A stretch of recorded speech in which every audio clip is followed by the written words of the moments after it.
Perhaps one of the most interesting non-armored vehicles of World War II was the German Schwimmwagen. This little floating car was designed to be able to easily traverse the rolling plains and swampy marshes of the Eastern Front. The first variant, the Type 128, appeared in late 1940.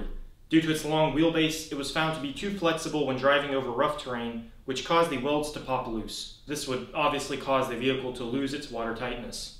In 1942, they introduced the second version, the Type 166. It had a shorter wheelbase and its construction was improved overall. The Schwimmwagen used the same engine as its solely land-based counterpart, the Kugelwagen, but was otherwise a completely different vehicle.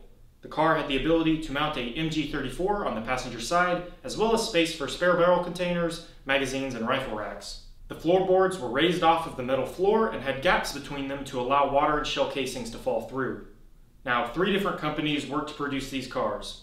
Amphibious made the welded tubs, the body of the car, and Volkswagen and Porsche handled everything else. A little over 15,000 of these vehicles were manufactured between 1942 and 1944.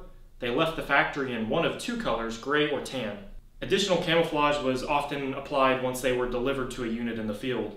On land, the Schwimmwagen had a top speed of around 50 miles an hour, but only 6 while submerged.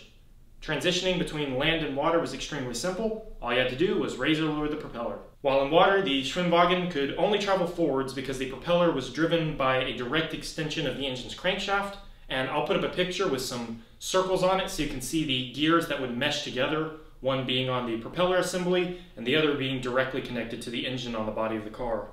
Now, unlike many of the Germans' unusual ideas, the Schwimmwagen was quite successful and to this day remains the most produced amphibious car of all time. Unfortunately, only around 200 or so have survived despite the large numbers initially produced. In the description of this video, I will put some links to the websites that I got the information for this video from. Now, many of these websites are made up of collectors who actually own some of these cars, so if you'd like to see some of these for yourself someday, check these websites out because they often include dates that they will be going to, historical vehicle shows and the like.